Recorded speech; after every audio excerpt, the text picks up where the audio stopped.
اس میں نبی علیہ الصلوۃ والسلام کی عبادات کے واقعات بھی ہمیں مل جائیں گے۔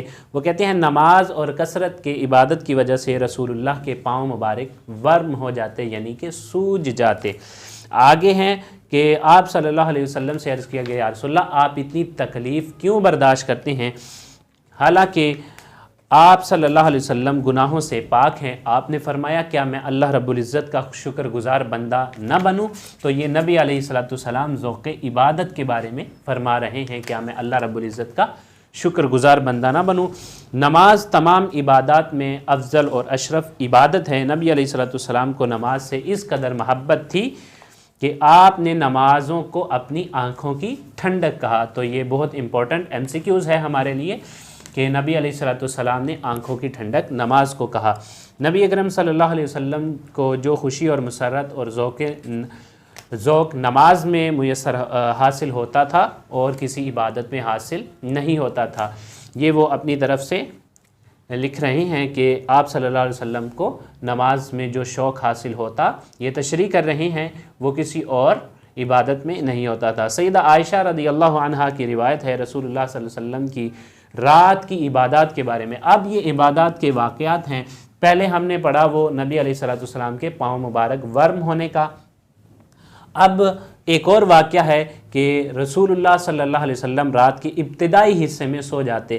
یہ بھی MCQs ہے، بہت امپورٹنٹ ہے، آپ نوٹ کر لیجئے گا کہ نبی علیہ الصلوۃ والسلام رات کے کس حصے میں سوتے تھے، کیا آرام فرما ہوتے تھے، پھر اٹھ کر قیام کرتے اور سحری کرتے اور سحری کے قریب وتر پڑھتے، ٹھیک ہے، سحری کے قریب وتر پڑھتے اور پھر اپنے بستر پر تشریف لے جاتے، اور پھر جب اذان فجر ہوتی تو فجر سنتے تو تیزی سے اٹھتے، جب فجر کی اذان ہو جاتی تیزی سے اٹھتے اور مسجد کی طرف چلے جاتے۔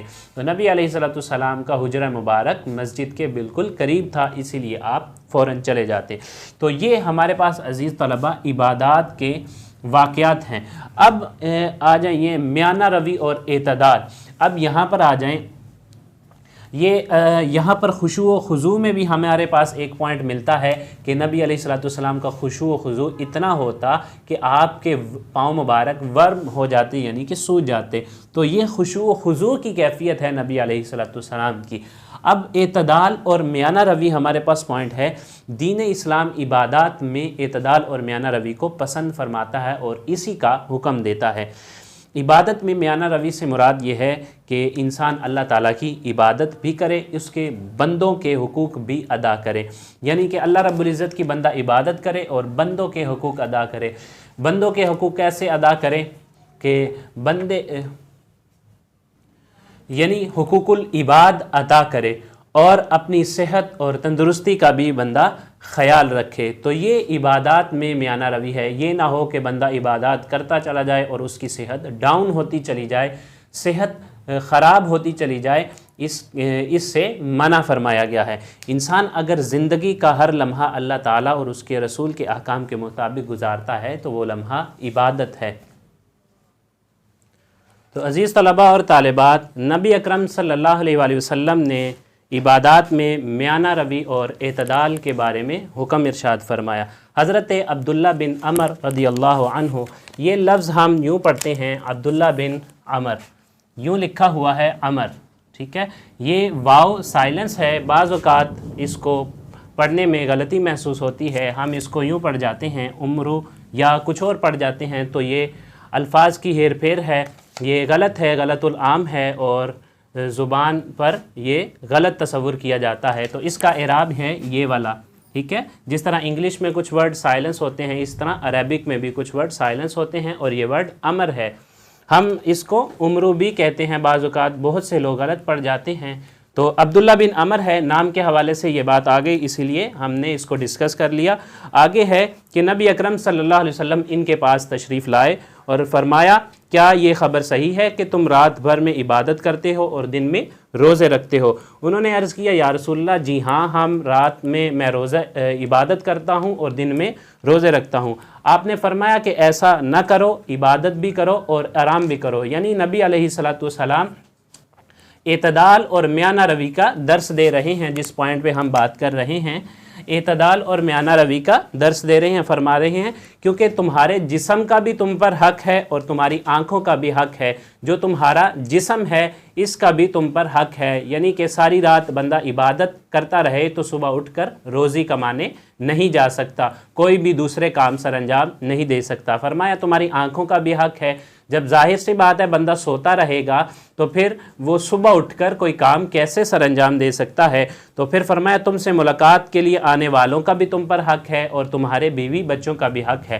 تو نبی علیہ السلام نے اس کے ذریعے اعتدال اور میانہ روی کا درس دیا۔ اور لاسٹ پہ اگر ہم آ جائیں تو حضور علیہ السلام کی تعلیمات سے سرزمین عرب میں ایک روحانی انقلاب برپا ہو گیا۔ نبی علیہ السلام نے جب امت کو تعلیم دی تو ان میں ایک روحانی انقلاب برپا ہو گیا۔ روحانی کہتے ہیں جس کا تعلق دل اور روح سے ہو۔ ایک چیز کا تعلق ظاہر سے ہوتا ہے، دوسری چیز کا تعلق باطن سے ہوتا ہے۔ ایک لیکچر میں ہم نے پڑھا تھا، ایک مثال پڑھی تھی کہ باطن کیا ہے اور ظاہر کیا ہے، تو یہ باطن کے ساتھ اس کا تعلق ہوتا ہے روحانی چیزوں کا۔ تو نبی علیہ السلام کی تعلیمات سے ان کے اہل عرب میں ایک انقلاب برپا ہو گیا۔ وہ خطہ زمین جہاں بتوں کی پرستش ہوا کرتی تھی وہ اللہ تعالیٰ کی یاد سے دلوں کو محو کرنے لگا، یعنی کہ اللہ رب العزت کی یاد کو دلوں میں بسانے لگا۔ ان کے خیالات کا رخ بدل گیا اور اللہ تعالیٰ کی عبادت کی طرف ہو گیا۔ وہ قوم جو بتوں کی پرستش کرتی تھی وہ اللہ کا قرب حاصل کرنے لگی۔ تو اس کے بعد یہ ہمیں درس دے رہے ہیں کہ عملی زندگی میں ہمیں کیا اپنانا چاہیے۔ تو یہ لاسٹ لائن پہ ہمیں بتا رہے ہیں کہ ہمیں چاہیے کہ ہم نبی اکرم صلی اللہ علیہ وآلہ وسلم کہ ذوق عبادت اور خشوع و خضوع، یہ جو ہم نے اوپر مثالیں 2-3 پڑھی اس کے بارے میں کہہ رہے ہیں کہ ان سے رہنمائی حاصل کرتے ہوئے اپنے دلوں کو اللہ تعالیٰ کی یاد سے منور کر لیں، یعنی کہ نورانیت حاصل کر لیں اور اپنی راتوں کو اللہ تعالیٰ کے ذکر سے یاد کریں۔ تو عزیز طلبہ، یہ ہمارا چیپٹر یہاں تک اختتام ہوا۔ آگے چلتے ہیں ایکسرسائز کی طرف۔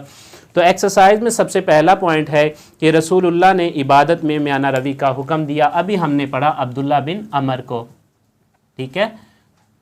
تو یہ ان صحابی کو نبی علیہ السلام نے عبادات میں میانہ روی کا حکم دیا۔ یہ فرسٹ ایم سی کیوز ہے ہمارے پاس، اور سیکنڈ نمبر پہ ہمارے پاس جو ایم سی کیوز ہے وہ ہے کہ جب نبی اکرم صلی اللہ علیہ وسلم کے پاؤں مبارک میں عبادت کے دوران ورم آ گئے تو آپ صلی اللہ علیہ وسلم نے کیا فرمایا؟ آپ نے فرمایا کیا میں اللہ کا شکر گزار نہ بنوں، کیا میں شکر گزار بندہ نہ بنوں؟ تو یہ نبی علیہ السلام نے ارشاد فرمایا۔ تو حضور علیہ السلام کے کلمات یہ تھے۔ اگر نیکسٹ پہ آ جائیں، تھرڈ نمبر پہ، نبی علیہ السلام نے نماز کو قرار دیا آنکھوں کی ٹھنڈک۔